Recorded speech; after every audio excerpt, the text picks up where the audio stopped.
Welcome to The Explainer. Today we're digging into a huge shift happening in the restaurant world. It's a divide that's changing not just where we eat, but, why we eat there. We've all been there, right? You're scrolling through your feed and you see these burgers that are a mile high or cheese pulls that seem to defy the laws of physics. It looks incredible, but it brings up a really big question. Is this food made for your camera or is it actually made for your mouth? So this whole debate really boils down to two completely different ways of thinking, two main characters in our story. You've got the TikTok trap on one side and the critic darling on the other.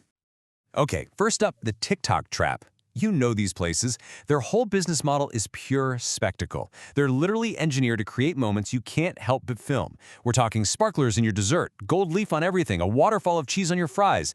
The goal isn't really to get you to come back next week, it's to get your post to go viral tonight. And then on the total opposite end of that, you have the critic darling. These are the spots that might actually have a no photo sign.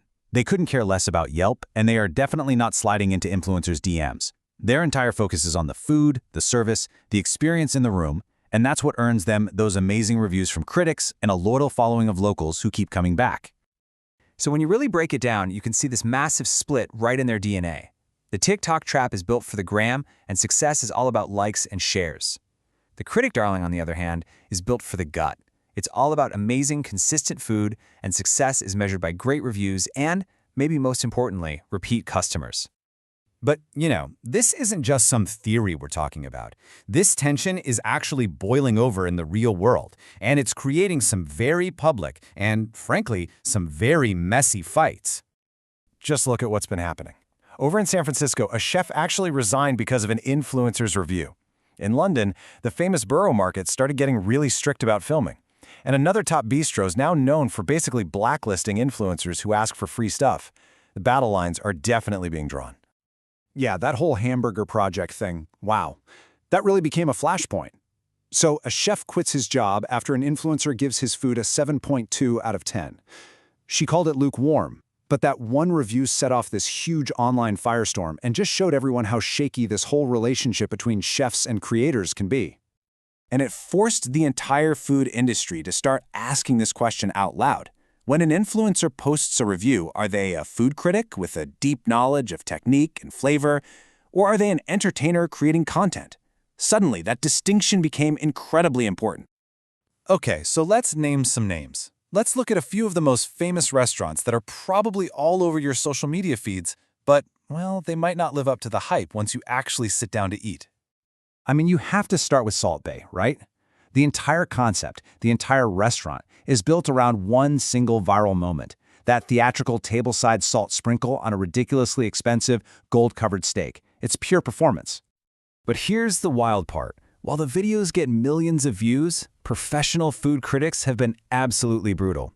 They've called it public ripoff number one and have described that super pricey steak as being as bland and tough as shoe leather. Ouch. Okay, here's another perfect one from New York City. Bad Roman. This place is designed to be a chaotic, over-the-top playground. The decor is just wild, and the menu is full of stunts, like putting a single piece of ravioli on top of a steak, all designed to make you pull out your phone and hit record. And that gets to the heart of what the critics are saying. They've called it theme park Italian, basically arguing that what you're really paying for are the vibes and the crazy decor, not for a genuinely good meal. Now this next one is a little more interesting.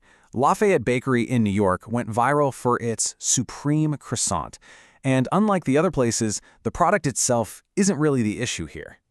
Pretty much everyone agrees. The croissant is actually really good. The problem is what some call the hassle cost. Its own fame created this experience, waiting in line for 2 hours that a lot of locals and reviewers just say isn't worth it.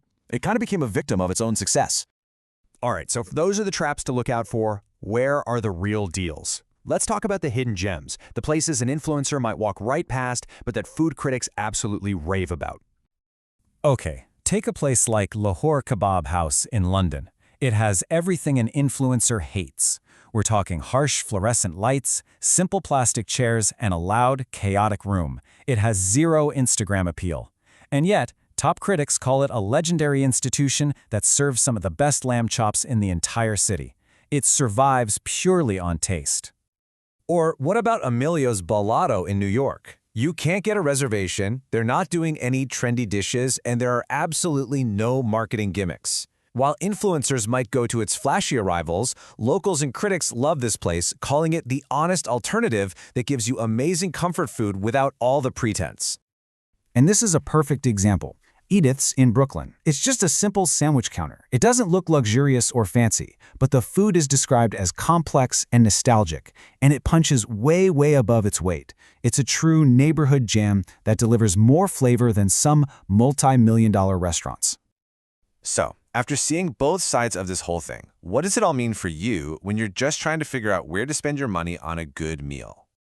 Well, here's a quick little guide. First, try to look beyond the stunt. Is there some actual solid cooking happening behind the sparklers? Second, check a few different sources. Don't just trust TikTok. See what pro critics and local food forums have to say.